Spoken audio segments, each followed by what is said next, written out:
Hiç kendinizi hayatta kaybolmuş gibi hissettiniz mi? Ben uzun zamandan beri böyle hissediyorum. Aradığım şeyleri bulmama rağmen ya değerini anlayamıyorum ya da anladığım şeylerde kendimi bulamıyorum. Ve yaklaşık son 3 gibi bir süreden beri yaptığım hiçbir şeyden zevk almıyorum. Bu videoyu çekerken, dışarıda buluşurken arkadaşlarımla, sevdiğim işi yaparken. Yani aslında bir zamanlar benim olduğunu düşündüğüm ya da bana ait bir şeyler bıraktığını düşündüğüm şeyler artık hiç bana göre bile değil. Ve bunun değiştirmenin bir yolu var. Bunu biliyorum. Çünkü daha önce de böyle bir dönemden geçmiştim. Hayatın belirli yaşlılık aralıklarında bana göre insan böyle şeylerle karşılaşıyor.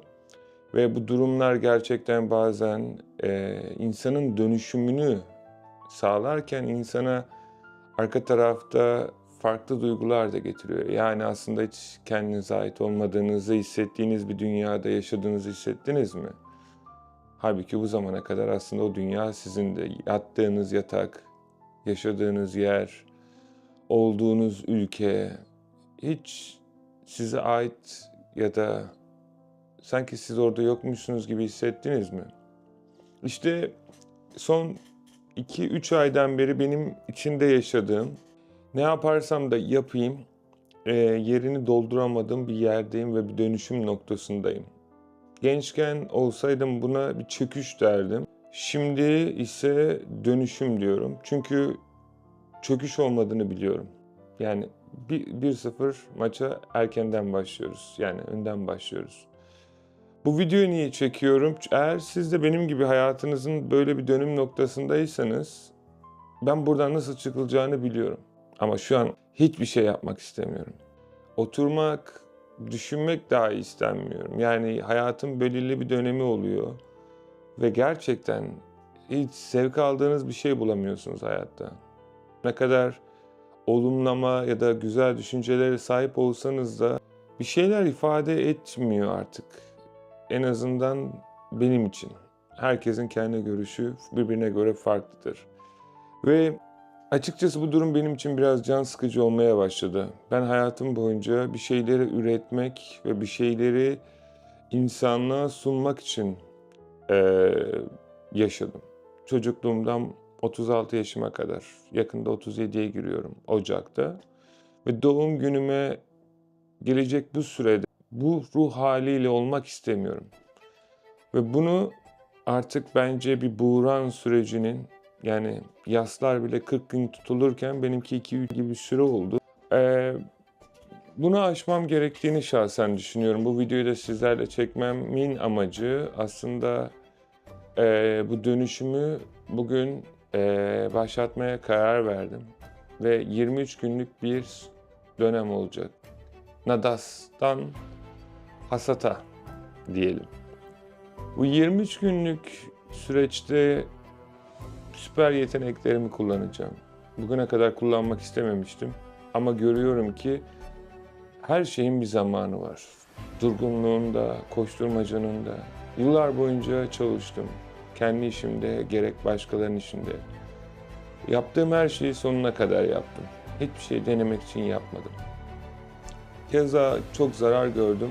Keza çok büyük sonuçlar elde ettim. Ve arka tarafa baktığımda bu kadar yaptığım şeyin aslında bir orta yolu vardı. Fakat mizacım gereği ya da öyle olduğumu düşündüğümden kaynaklı her şeyi en iyisini yapmaya çalıştım hayatımda. Ve çoğu kez de ilginç bir şekilde çok hatalardan sonra, yanlışlardan sonra çok büyük başarılar elde ettim. Ve işin ilginç yanıdır ki hayatımın hep böyle düşüş ya da durulma ya da nasıl adlandırıyorsanız siz, dönemlerinden çıkışlarım hep benim için çok etkili oldu. Hatta kitabını bile yazmıştım, 5 sentten milyon dolara diye. Aslında olayın buradaki videoyla kesinlikle parayla bir ilgisi yok. Belki siz para için bu durumu yaşıyorsunuzdur. Belki aşk için, belki motivasyon için. Hayatımızın amacı neydi? Yaşadığım hayatın, en azından benim. Bunu aslında bilmeme rağmen bu aralar çokça sorgulamaya başladım. O yüzden süper güçlerimi kullanmaya karar verdim. Ve emin olun hepinizin süper gücü var. Neden yaşadığımızı bulduğumuz an her şey önümüze gelir. Her şeyin de bir zamanı var. Ama bu zamanı harekete geçirmek için benim de bir o kadar ona yaklaşmam gerekiyor. Kovalamak değil, sadece oralarda olmam gerekiyor. Şimdi bir karar aldım bugün ve bu kararı uygulayacağım. Çünkü yaklaşık son 16 yaşımdan beri çalışıyorum. Şu an 36 yaşındayım. 20 yıldan beri gece gündüz çalıştım. Tekrar dediğim gibi yaptığım şey başkasının işi bile olsaydı, kendi işim bile olsaydı hiçbiri yapmak için yapmadım. Gerçekten başarmak için yaptım. Birisinin yanında çalışıyorsam en iyisi olmak için çalıştım. Kendi işimi yapıyorsam tüm dünyaya kendimi duyurmak, en iyisini sunabilmek için. Yani yaptığım her şeyi böyle bir vizyona dayayarak yaptım. Fakat arka tarafa baktığımda son 7 seneden beri ailemle belki 7 kere görüştüm. 12 yaşında bir oğlum var. Onunla toplasan bir yıl içerisinde belki 30 kere görüştüm. Belki daha az olmadığını biliyorum sadece. Dövüş sporlarıyla, akabinde sporla ya da müzikle ilgili olarak çok sevdiğim sanata dair çok şeyler vardı, etkinlikler. Neredeyse hiçbirine katılamadım. Birkaç tane zorla arkadaşlarımın çağırmasından öteri gitmem gerektiği için. Ve oraya gittiğimde kendi gençliğimi buldum. Anlatmaya çalıştığım şey arka tarafta para kazanmak belki bir statü kazandırır, belki bir şeyler yapar diye çok şey yaptım. Ve çoğunu da başardım. Fakat şu an yaptığım hiçbir şey arka tarafta kaybettiğim şeyi geri veremez. Ne kadar fazla param da olsa ya da işin ilginç yanı artık bir şeyleri ispatlamak için değil, bir şeyleri yaşamak için yaşamayı tercih ettim bugün. Ve bu bir anda olan bir şey değil. Bir gecede böyle süper magic'le hop diye uyanacağınız ve sabah işte her şey yoluna girdi olacak bir şey de değil. Fakat şunun olduğunu biliyorum. Eğer ben yaşadığım hayatı başkalarından daha önce kendim için daha anlamlı bir hale getirirsem, çünkü baktığım zaman arka tarafa o kadar çok kişiye elimden geldiğince yardımcı olmaya çalıştım ki bugün benim kendime yardım etmem gerektiğinin farkına vardım. Kendi hayatım için, istediklerimi daha rahat yaşayabilmek, daha eğlenceli ve mutlu bir hayat için. Yani ve bunu nasıl yapacağımı açık konuşmak gerekirse teknik olarak biliyorum. Fakat şu an ruhumdaki bu durulma ya da hastalık diyelim en azından. Hastalık değil tabii ki ama şimdi daha önce grip oldunuz, aspirin aldınız örnek veriyorum. Geç. Şimdi grip miyim? Aspirin alacağım ama ya değilsem. O yüzden elimde şu an sadece aspirin var. Örnek olarak söylüyorum. Ama 23 gün boyunca eğer bu da değilse başka bir şey keşfedip bunu kullanacağım. Şimdi insanoğlu ruhen, bedenen olarak bir şeyleri tam yaşamadığı sürece hayatında çok kopukluk noktaları yaşar. O yüzden benim süper gücümü kullanma yeteneği ki bu videoda anlattığım hiçbir şeyi kendiniz denemeyin. En azından profesyonel birisiyle görüşene kadar. Çünkü ben daha önce böyle başardım. Birinci olayım enerjimi yükseltmek için enerjimi yükseltebileceğim yerlerde olmam gerekiyor.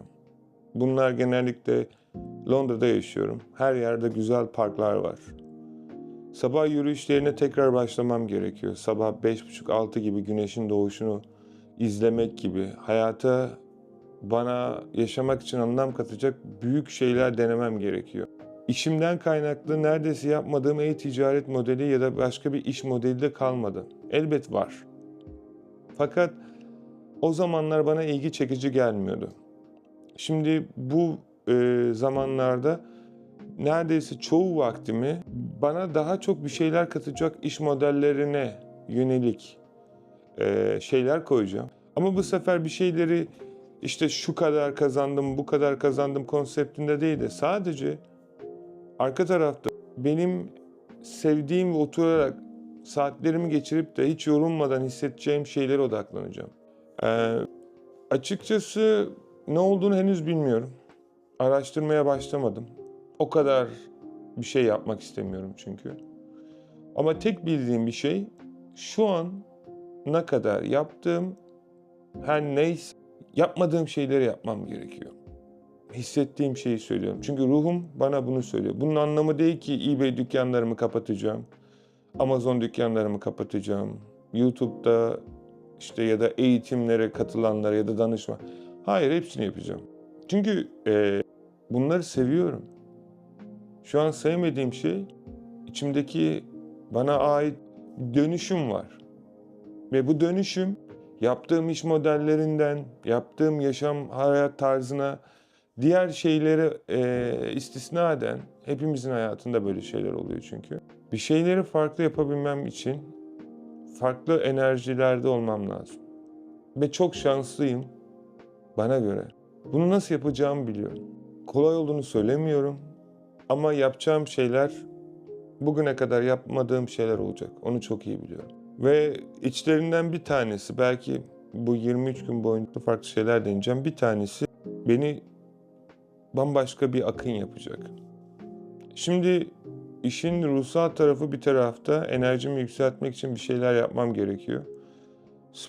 Tekrardan spora başlayacağım. Tekrardan daha anlamlı benim için şeyler yapacağım. Ve gerçekten yapmak istediğim şeyleri yapmaya çalışacağım. Yani aslında daha gerçekten bana faydalı olduğunu düşündüğüm, beni daha çok mutlu yapan şeylere odaklanacağım. Bu ne olur bilmiyorum. Ama tek bir bildiğim bir şey var. Öyle ya da böyle yapacağım. Emin olun, hayatımda hiç böyle bir zaman geçirmemiştim. Ve kimsenin de, hani arka tarafta hepimizin hayatı bir şekilde istemesek de gidiyor.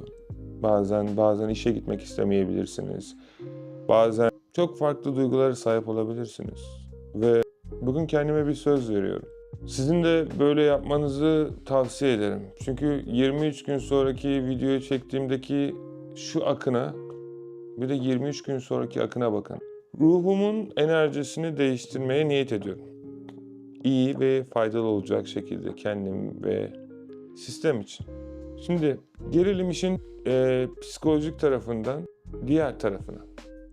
Diğer tarafı da benim kendi üzerimde yıllardan beri çalıştığım, sporla da ilgilendiğim için kullandığım bazı takviyeler vardı. Fakat ben doktor değilim ve bunlar da kesinlikle, siz bu durumdaysanız kesinlikle bir doktora danışmadan böyle bir şey yapmayın. Kesinlikle bir tavsiye değil çünkü. Ben kendim body'mi ve vücudumu bildiğim ve gerçekten şu an hani uçurumdan aşağı atlıyorum. Düşme ihtimalim çok yüksek. Ama uçarsam da bir daha uçurumdan korkma gibi bir durumum söz konusu olmayacak bir şekilde bu videoyu çekiyorum. O yüzden yani burada bazı şeyler kullanacağım. Yani vitamin hapı aslında ama bazı içinde maddeler var. Hatta bugün birinci günde başlayalım. Bu 5 HTP ne işe yaradığından daha çok bende ne işe yaradığını söyleyeyim. Yoksa baktığınızda 100 tane etkisi var. Şimdi birinci etkisi bende olan, yine hayatımın çok böyle bir buhran dönemindeydi. 5 yıl önce yanlış bilmiyorsam ya da 4 yıl önce. Bunu kullandığımda aynı bu oturduğum yerde bilgisayar başında her yere saldırıyordum. Yapıyordum işte oradan onu ve bir anda hiç bunu niye kullandığımı bile hatırlamıyorum. Bir arkadaşım tavsiye etmişti, sevdiğim bir kız arkadaşım. İyi geleceğini düşündü ve bana paylaştı. Ben de alayım ne olacak dedim. Çünkü kaybedecek bir şeyim yoktu yani. Ve bir anda bilgisayar başında çalışırken 3-4 saat içerisinde bir anda oturduğum yere ışık geldi. Sanki biri hayatımın ışığını açtı. Resmen etrafı daha ışıltılı, canlı.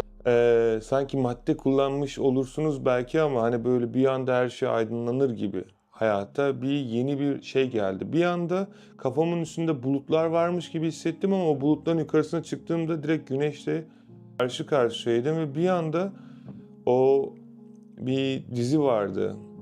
Adını unuttum. Hani işte hapı içtikten sonra beyninin neredeyse belirli bir boyutunu kullanmaya başlıyor. Her şeyi bilebiliyor, hızlı öğrenebiliyor. Bir an yaklaşık 3 aydan beri üzerinde çalıştığım projeyi 3 saat gibi bir süre içerisinde bitirdim ve bu benim için gerçekten aşırı oha bir durumdu. Ve neden olduğunu ikinci gün anladım bu arada. Yani hiç aklımda bile olmadığı için hani acaba nasıl oldu bu, bir anda her şey nasıl yoluna girdi, nasıl bir anda her şey yani duvarlar varken bir anda her şey saniyeler içerisinde açıldı. Çünkü bu aralar ne yapsam duvar önüme çıkıyor. Instagram hesabım bildiğiniz üzere kapandı. Sizlerle oradan görüşemiyoruz. Yeni bir tane daha açtım. İşte Akın Yılmaz Okyanusu. Sizinle fazla ilgilenemiyorum. Böyle bir haldeyken sizinle ilgilenmek istemiyorum çünkü. Çünkü size vereceğim şeyin yani bu enerjiyle insanlara faydalı olacağımı biliyorum ama bunu yapmak istemiyorum. Bu bende çalışacak şey beni 6 saat gibi bir süre benim vücudum için yaptığım şeye fokus, odaklı bir şekilde telefon da çalsa, ne o da olursa olsun kimse beni rahatsız edemeyecek bir uçak moduna alacak. Bu tabii ki psikodelik bir şey değil ya da bu böyle uyuşturucu gibi bir şey de değil bu arada. Kendi araştırmanızı yapın. Bende olan etkilerini söylüyorum sadece. Ve beynimdeki bütün negatif olan düşünceler gidecek. Ve beni inanılmaz derecede belki en aşağı 10 kat daha proaktif yapacak. Ben bunun için kullandım. Bu bunun için hiç çalışmıyor. Başkası diyor abi senin anlattıklarında bunun alakası yok. Evet doğru. Ben de olanı söylüyorum. Sende başka bir şey olur. Belki hiçbir şey olmaz. Ben ne olduğunu biliyorum. O yüzden bunu kullandım. Bu bir. İkincisi bu süreçte ashwagandha kullanacağım. Yine eski sporda kullandığım gibi.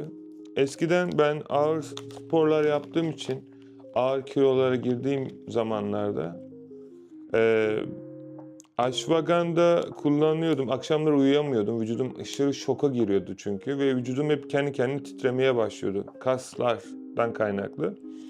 Uzun bir araştırmalardan sonra ashwagandha'nın vücudumdaki bütün stresi aşağı indirdiğini ve çok kaliteli bir uyku sağladığını fark ettim. Ashwagandha hayatımda çok büyük şeyleri değişmesine sebep oldu. Ve bende inanılmaz etki gösteren bir şeydi. Ve bunların hiçbirini böyle aynı zamanlarda kullanmadım. Şu an hepsini bir anda dediğim gibi bütün tuşlara basıyorum. Çünkü 23 gün sonra doğum günüme yaklaştığım sürede bambaşka bir Akın olarak ve bundan sonra da bambaşka bir insan olarak hayatımdaki amacımı, vizyonumu, misyonumu. Çünkü arka tarafta kaçırdığım, düşündüğüm çok şey olduğunu fark ettim. Benim için ben hayatımda hep bir şeyleri başarmak, daha çok zengin olmak ya da farklı duygular neyse sizdeki, bendeki böyleydi. Çünkü ben çok zor şartlardan buralara ulaştım. Çok bedel ödedim, çok yıprandım. Ve daha çok para kazanırsam belki daha çok şey yapabilirim diye düşünüyordum ki yaptım da. Fakat arka tarafta çok şeyi zıplayarak geçmişim. O yüzden hani kendime bir karar verdim. Hani aile benim için çok önemli. Ailemle daha çok zaman geçireceğim. İşte kız arkadaşımla daha çok zaman geçireceğim. Artık aradığında açacağım vesaire. Oğlumla daha çok seyahat etmeyi planlıyorum. Arkadaşlarıma daha çok zaman ayıracağım. Sevdiğim kitapları okuyacağım. Eskisi gibi. Uzun süreden beri sadece podcast dinliyorum. Artık her gün bir kitap okumaya tekrardan devam edeceğim. Kitapların şeyini de çıkartacağım. Ne okuyacağımı az çok biliyorum ama hani biraz rastgele olacak. Okumadığım elimdeki kitaplardan okuyacağım. Böyle bir şey yapacağım kendime. Üçüncü olarak da NAD diye bir supplement var. Aslında NAD bana göre bence hani dediğim gibi uzmanlık alanım değil ama şunu demeye çalışıyorum. İnsanları tekrardan gençleştiren bir formül. Yani yüzünü için yani insanın DNA'larına kadar yeniliyor gibi öyle bir şey. Bu hiçbir neredeyse güzellik uzmanının insanlarla paylaşmadığı, bilim adamlarını araştırdı ama siz dediğim gibi her zaman ben araştırdım yıllardan beri bildiğim için. Ne işe yarıyor? Yenileniyorsunuz arkadaşlar. Hücreleriniz yeniliyor. Şu an benim kafamdaki düşünceler düne kalmış düşünceler. vücudumdaki yorgunluk düne ait yorgunluk, bugünün değil ama yılların birikimi. Hakkıyla de benim bunlardan kurtulup kendimi yenileme sürecinde en hızlı şekilde yapmak istiyorum. O yüzden de NAD'ı kullanacağım. Bu aslında yani hücrelerinizin diyelim, bende olanı söylüyorum tekrar. Böyle değil bu. Yani normalde benim belki bu 23 günlük diyeceksiniz, niye 23 gün? Normalde belki 5-6 ay toparlanamazsınız bu süreçlerden. Ben 23 gün sürecince dediğim gibi yapmadığım şeyleri yapıyorum. NAD'ı kullanacağım ve sürecin en hızlı şekilde ilerlemesini sağlayacağım. Şimdi gelelim son olarak okuyacağım kitaba. 12 ayda ne yazıyor? 1 milyon dolar kitabını okuyacağım. Bunu okuyacaktım çünkü arada kaldı, böyle yer kaldı. O yüzden parayla ilgili çok fazla şey de okumak istemiyorum açıkçası. Yani ama biraz transform and değişim şeyleri. Aslında buradaki olay da değişim. Yani nasıl bir insanın hayatı boyunca kazanamadığı parayı bu kişiler 12 ayda kazanıyor. Ve her şeyi anlatıyorlar içinde. Ve eminim bu kitabı okudum. Bu biraz daha yanlış hatırlamıyorsam biraz daha ev al satla ilgili. Ve çok ilginçtir, tekrar onu demeye çalışıyorum. Yani bilgisayar başında oturmaktan çok sıkıldım. Değişik işler yapmayı da planlıyorum. Yatırımlar yapacağım. Daha farklı sektörlere de bulaşacağım. Daha çok sosyal olabileceğim. Belki İngiltere'de workshoplar oluştururum. Gelmek isteyen gelir, sizinle otururuz, muhabbet ederiz, konuşuruz, iş planı oluştururuz. İş modelimi biraz daha değiştirmeyi de planlıyorum. Artık yani kişinin bana gelip birebir onu sıfırdan şirket sahibi olup bütün süreçleri yapma sürecini de anlatmak istiyorum. Biraz daha böyle hani yanımdaki kişinin benim verdiğim bilgilerle pişmesini istiyorum. Bir şeyi kendi anlamına göre değil de olması gerekene göre kendi kattığı anlamda olmasını istiyorum. Umarım bu cümleyi anlamışsınızdır çünkü çok derin gerçekten. Bugün bu kitapla başlayacağım. Kaç sayfa bilmiyorum. 200 sayfa, 198.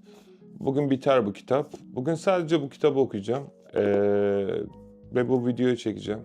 Başka hiçbir şey yapmayacağım. Ve her gün dünyanın ya da ülkenin ya da neresindeysem de elimden geldiğince bu anları paylaşmaya çalışacağım sizlerle. Bu süreçte dolaşma ihtiyacım olduğunu da hissediyorum ayrıyeten. Yani kendimi çok fazla da şey yapmayacağım ama 23 gün sonra bakalım nasıl bir şey olacak. Siz de eğer böyle bir zaman diliminden geçiyorsanız maddi, manevi ve diğer insani duygular, benimle beraber yaptığım şeyleri izleyin. Değişimi, ben çalışmayan ne olduğunu sizinle paylaşmaya çalışacağım. Umarım 23 gün bile sürmez. Ama zaten hayat bu. Önemli olan yol değil, yoldan aldığınız zevk. Siz ne düşünüyorsunuz bilmiyorum. Eğer böyle bir döneminden geçiyorsanız siz de hayatınızın, lütfen bu yolculukta bana katılın. Yorumlarda faydalı olacağını düşündüğünüz şeyler varsa bana yazın.